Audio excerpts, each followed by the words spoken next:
회로에 대해 조금의 막힘도 없이 술술 말하는 나반을 보자 대세지는 감탄이 절로 나왔다. 지금까지 연불의 설계 때문에 천상의 회로 전문가들을 많이 만나봤지만 한낱 신선에 불과한 이자에 비할 바가 아니었다. 대세지만 이리 감탄한 것이 아니었다. 열반의 경지에 머무르고 있는 정각불 또한 마찬가지였다. 자신이 고안한 연불을 더욱 발전시킬 수 있는 묘안과 기술을 지니고 있고 더군다나 한낱 신선의 몸으로 그와 같으니 이 얼마나 대견하고 기특한 일이든가. 정각불은 미소를 띠며 자애로운 목소리로 입을 열었다. 그대의 이름은 무엇인지요? 나반이라 하옵니다. 나반, 분명히 존엄한 자가 될 것이니 앞으로 나반존자라 부르도록 하겠습니다. 미천한 신선에게 존자라니요 당치도 않습니다. 나반은 너무나 송구하여 머리를 바닥에 조아릴 수밖에 없었다. 나반 존자님, 기대가 많이 됩니다. 이곳에 오래도록 머물렀으면 좋겠습니다. 허허. 대세지가 거늑한 웃음을 띠면서 말을 붙였다. 부처님과 보살님이 한없이 보잘것없는 자신을 이리 공대하다니 나반은 가슴이 바싹 타들어가서 정신을 차릴 수가 없었다. 그래도 웬일인지 입만 열었다 하면 말은 술술 잘 나왔다. 황공할 따름입니다. 제가 천일을 걸쳤다고는 하지만 태생이 신선인지라 며칠 이상 머무르기는 어렵습니다. 허락해 주신다면 이곳을 왕래하면서 미천한 재주라도 보탰으면 하옵니다. 거절하시더라도 저는 부처님과 보살님을 배하란 것만 해도 하회와 같은 천恩을 입었나이다. 하하, 그대의 몸은 신선인데 말재주 하나만은 천신을 능가하는 것 같소이다. 허허허허. 대세지가 이번에 나의 소리를 높여 껄껄대며 웃어젖혔다. 그 소리가 얼마나 따사롭던지 나반의 긴장감이 한층 누그러졌다. 중생들을 위해서 보다 좋은 연불을 만들 수 있었으면 좋겠습니다. 정각불이 허락의 뜻을 담은 말을 건네자 나반은 소원을 이뤘다는 생각에 가슴이 크게 요동쳤다. 마치 화산이 폭발한 것처럼 거대한 에너지가 가슴을 송두리째 뒤흔들었고 그것을 진정시키려 함인지 뜨거운 눈물이 하염없이 흘러나왔다. 이날 이후로 나반은 금강천에서 가장 귀한 손님이 되었다.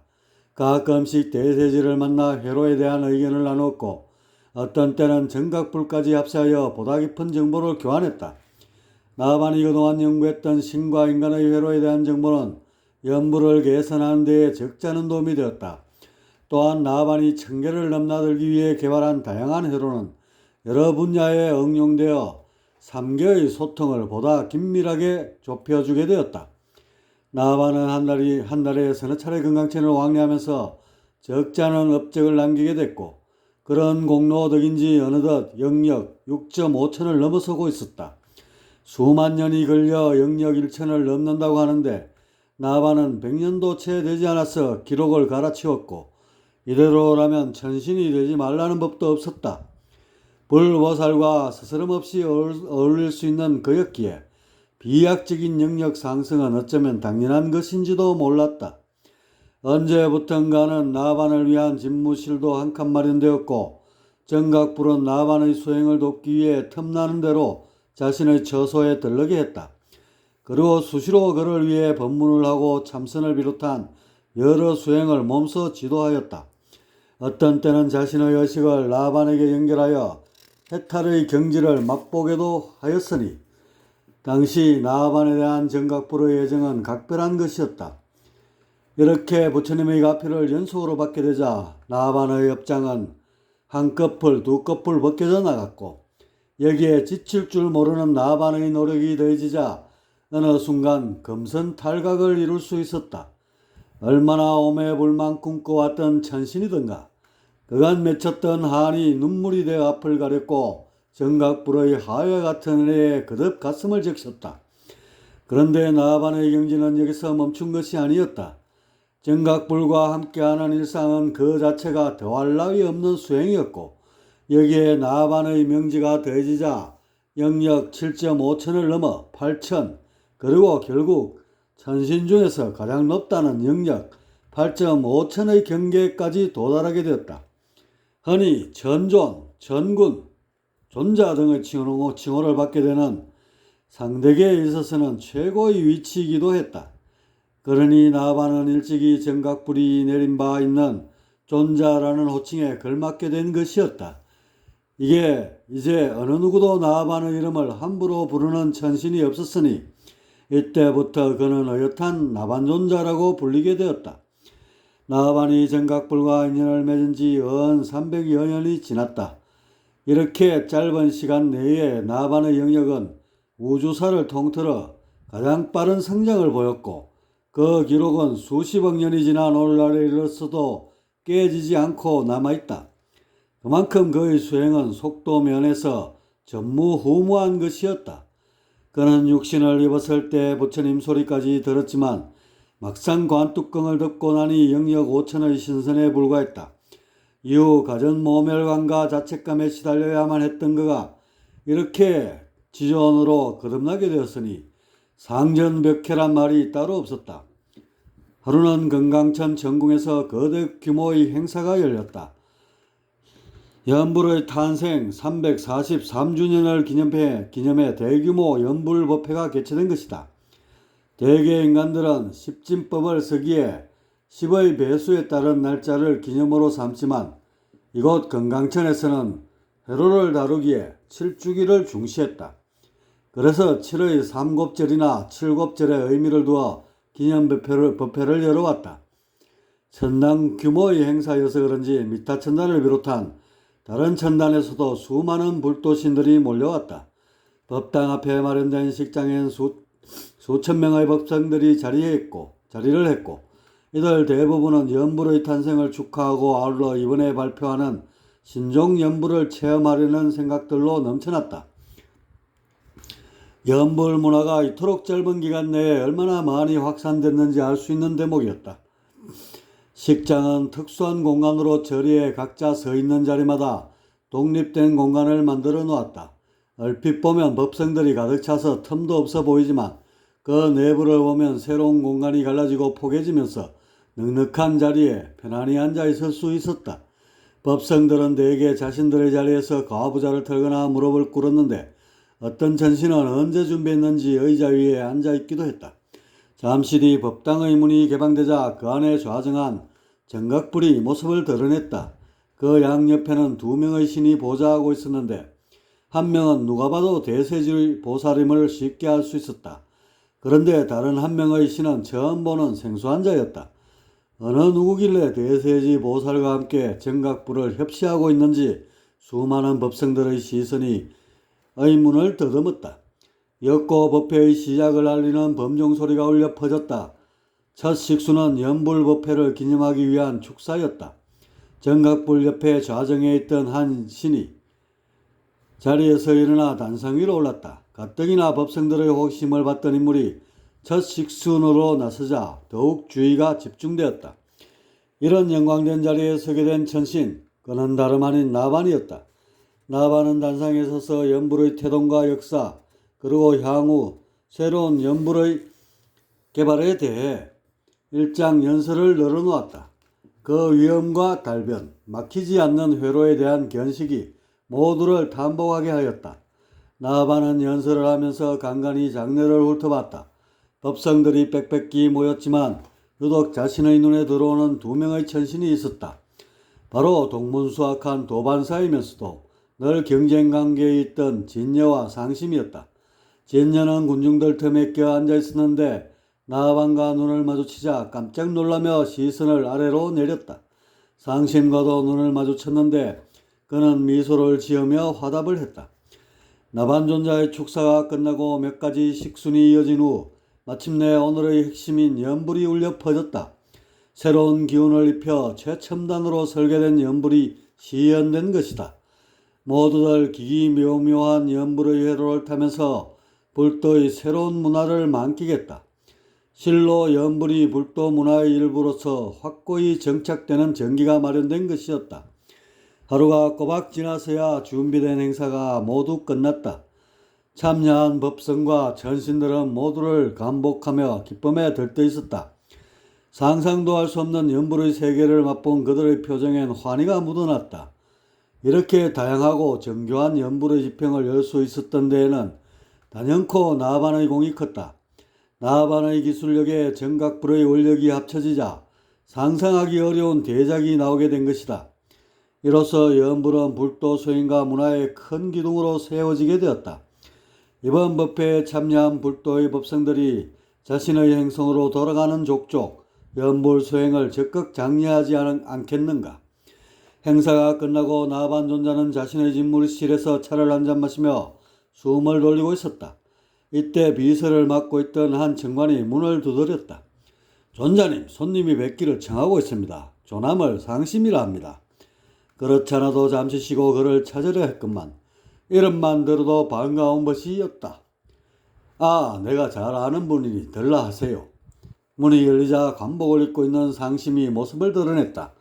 그는 나반을 보자마자 환한 웃음을 지어 보이며 입을 열었다. 자네가 이렇게까지 대단한 줄은 미처 몰랐었네. 사실 자네가 죽은 뒤에 어찌 될까 몹시 궁금했었는데 역시 명불허전일세. 상심은 나반을 우러러보며 한껏 축혀 세웠다. 허법의 영웅으로 일컫는 대세지 보살과 더불어 정각불을 협시하는 나반은 그 자체로 예사천신이 아니었다. 더군다나 연불계량의 그의 공이 전적으로 크다고 하니 이제 그의 명성이 우주 곳곳에 퍼지는 것은 시간 문제였다. 이복의 상심 정말 오랜만이야. 그런데 진녀에게서 나에 대한 소식을 듣지 못했는가? 아, 그러고 보니 한때 진녀가 헛소리를 하긴 했네. 자네가 글쎄 낮은 신선이 되어 귀신을 다루면서 지낸다는 하도 말 같지도 않은 소리여서 한 귀로 흘렸었다네. 상심은 기억을 되짚으며 처구니없다는 듯 웃음을 섞어 말했다. 그런가? 그런데 말일세. 나반은 굴욕적인 시절을 떠올리려니 가슴에 한파가 들이닥친 것처럼 싸늘해졌다. 하지만 다 지난 일이 아니던가. 진정이 됐는지 나반의 다음 말이 이어졌다. 진녀가 한 말은 모두 사실일세. 내가 죽고 보니 글쎄 영역 5천의 지선이었지 뭔가.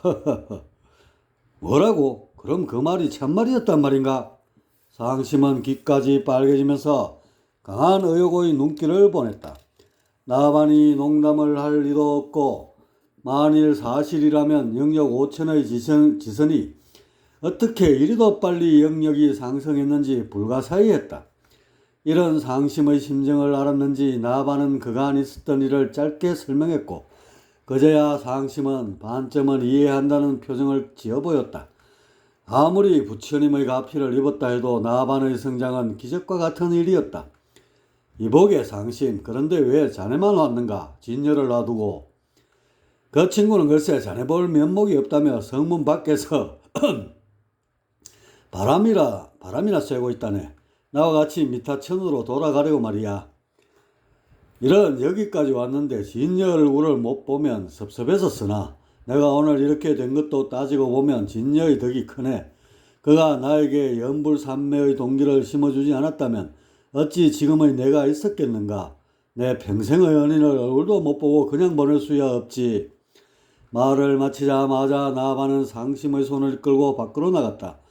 곧장 성문 쪽으로 날아가자 저 멀리 서성이는 진녀가 눈에 들어왔다. 나반이 나타나자 진녀는 고개를 옆으로 돌며 어색한 말을 뱉었다. 존자님이 대단히 축하하네. 당연히 축하해야지. 자네 덕분에 이를 악물고 여기까지 올라온 것이 아닌가.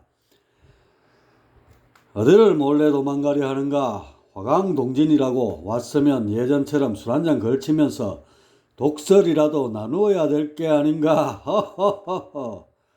진녀는 계속해서 아무 말도 하지 못했다. 온갖 감정이 뒤섞이는 통에 어떤 말을 어떻게 꺼내야 할지 판단이 서지 않은 탓이다. 이복의 진녀 정말 고맙네. 자네 덕분에 내가 오늘 이 자리에 오른 것일세. 인간으로 있었을 적에는 내가 정말 잘못했네. 지금 생각해도 부끄럽기 한량없다네. 그러니 모든 것을 다 풀고 우리 초심으로 돌아가세나. 셋이 어울려 스승 밑에서 공부하던 그 시절 말일세. 그때 이런저런 말썽도 많이 부리지 않았었나. 특히 자네가 늘 엉뚱한 짓을 많이 벌여 스승님의 노여움을 자주 불러왔었지. 나반이 인간으로 있었을 때의 옛 이야기를 꺼내자 진여와 상심은 금세 당시의 추억에 젖어들었다. 사실 동심만큼 어색한 분위기나 맺힌 고를 쉽게 푸는 것도 없었다. 무슨 소리인가? 나는 자네가 시킨 대로 한 것밖에는 없지 않은가? 단순했던 내가 자네의 술수에 말려 낭패를 당했던 게 어디 한두 번이었던가? 진녀는 방금 전의 목석 같던 모습은 온데간데 없고 마치 심술보라도 주워 단 것처럼 얼굴을 붉히며 말을 휘둘렀다. 그러자 옆에서 잠자코 있던 상심이 불쑥 끼어들었다. 이거 말로는 안 되겠어. 이복에 나반 어디서 술독이라도 하나 꺼내와야 되겠네.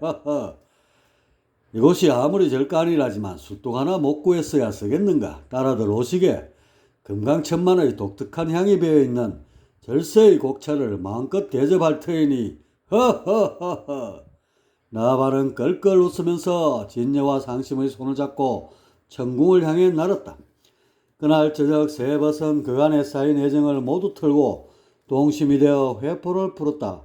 그동안 나반이 어떻게 해서 영역을 급성장시키고 지존의 반열까지 올라왔는지에 대해 보다 상세히 듣게 된 진여와 상심은 놀라움보다는 감동을 주체할 수 없었다. 그동안 혼자서 끙끙 앓고 있었던 나반의 심정을 생각하니 목이 메어 말이 떨어지지 않았다. 이들 세 벗은 어느덧 둘도 없는 절친으로 돌아왔고 다음날 작별을 구할 때는 아쉬움을 간직해야만 했다. 자주 만나 회포를 풀자는 약속을 위한 삼아 진여와 상심은 각자의 거처로 돌아갔다. 나반은 성문 밖에서 벗들을 배웅하고 돌아오는데 길 옆으로 여러 신들이 옹기종기 모여있는 것이 보였다. 천일을 뒤집어쓰고 천압을 견디는 품새가 한눈에 봐도 신선들이 분명했다. 무슨 급한 볼일이 있기에 저렇게까지 고통을 견디며 모여있는지 쳐가는 느낌마저 들었다. 나반이 이들을 지나쳐 성문 안으로 들어서려는데 어딘가 자신을 향한 음성이 애처롭게 들려왔다. 스승님, 저희들입니다. 나반이 고개를 돌리니 신선들 가운데서 나온 소리였다. 스승님, 저희를 못 알아보시겠습니까? 나반이 자세히 보니 인간으로 있었을 적의 제자들이었다. 그 수가 30여 명은 좋게 되어 보였다. 아니, 너희들이 여기 웬일이냐? 스승님, 명부기실이라고. 역시 이렇게 높은 분이 되어 계실 줄 알았습니다. 주 명부기실. 명성이 조금도 부풀려지지 않고 실제 모습과 일치함. 죽은 뒤에 스승님을 뵙고자 백방을 수소문하고 다녔지만 매번 허탕이었습니다. 그러다가 우연한 기회에 이곳 연불법회에 대해 듣게 되었는데 글쎄 법회 주최자로서 스승님의 존함이 거론되는 것이 아니겠습니까? 그래서 이렇게 천의를 껴있고 스승님을 뵈러 불언천리하고 온 것입니다요. 제자들은 나반의 몸에서 뿜어져 나오는 빛 때문에 시선을 제대로 마주치지 못했지만 말만은 미리 준비라도 했는지 유수처럼 잘도 뱉어냈다. 아, 너희들이 나를 잊지 않았구나. 나반은 제자들이 가련하면서도 기특했다. 죽어서도 자신을 잊지 않고 이렇게 찾아오다니. 그런데 제자들의 상태가 말이 아니었다. 천압 때문에 온몸을 부들부들 떨고 있었다. 천의를 보니 한물간 싸구려 천의가 아닌가. 나반은 급히 청관을 불러 자신이 만든 천의를 30여벌 가져오라고 했다. 그리고 제자들에게 손수 천의를 입혀주었다. 곧 제자들의 얼굴에 생기가 돌면서 안색이 펴졌다. 나반은 제자들을 자신의 숙소로 데려가서 맛있는 음식과 차를 대접하고 여러가지 얘기도 들려주었다. 특히 연불을 활용한 수행법에 대해 많은 시간을 할애하였다. 어느 스승이 제자들의 수행을 걱정하지 않겠는가? 그런데 제자들이 온 목적은 단지 스승을 한번 뵙고 가르침을 받는 것이 다가 아니었다. 스승님, 저희들을 이성에서처럼 거두어 주십시오. 한번 불제자는 영원한 불제자 아니옵니까? 부디 불초한 저희들을 버리지 말아 주십시오. 제자들은 헤어질 시간이 다가오자 모두들 약속이 난 것처럼 사제의 인연을 이어가게 해달라고 간청했다. 나반은 가슴이 아려오면서 이런 제자들을 차마 물리칠 수 없었다. 그런데 자신은 현재 공직에 몸담고 있지 않은가. 이들을 가르칠 시간적 여유가 없었다.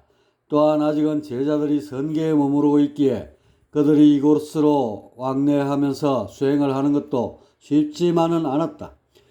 일단 너희들은 돌아갔다가 한 달 후 다시 이곳으로 오너라.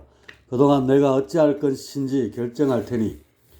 나아반은 이리 말하고 제자들을 돌려보냈다. 그리고 고민에 고민을 거듭하다가 마침내 큰 결정을 내렸다. 정각부를 만나 사직할 뜻을 아는 것이다.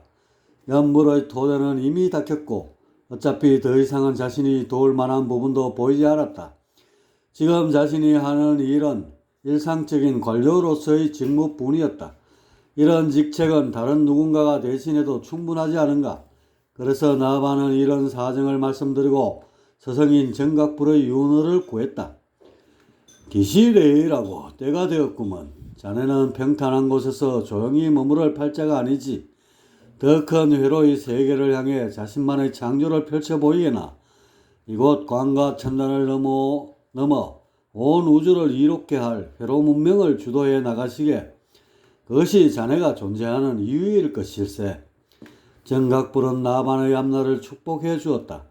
나반은 언제 어디서라도 정각불이 부리면 달려와서 제자의 소임을 다할 것을 다짐했다. 하직인사를 하고 물러나온 나반은 때에 맞춰온 제자들을 데리고 선계로 내려갔다. 그리고 적당한 장소에 멋들어진 건물을 세우고 현판을 내걸었다. 영보가 그가 회로 문명을 주도하는 가문을 일으키니 이름하여 영보가이다. 이때부터 나반에게는 존자 외에 새로운 수식어가 하나 더 붙게 되니 바로 영보독성이다.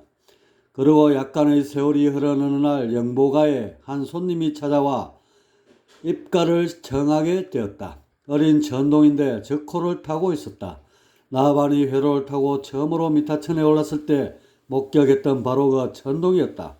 나반은 천동의 본명을 영천이라 내려주었다. 세월이 흐르면서 제자들은 천신이 되었고 영보가는 더욱 번창하게 되었다. 영보가에서 개발한 회로들은 우주 문명이 발달하는 데에 커다란 기여를 하게 되었고 나반의 명성은 우주 전역으로 뻗쳐나갔다. 영보가의 비상의 자극을 받아 제2, 제3의 회로가들이 쏟아져 나오게 되니 회로를 중심으로 펼쳐지는 천상의 문화가 더욱 만개하였다. 영보독성 나바한 존자 독수 신통 광재 중생 월령 여의조화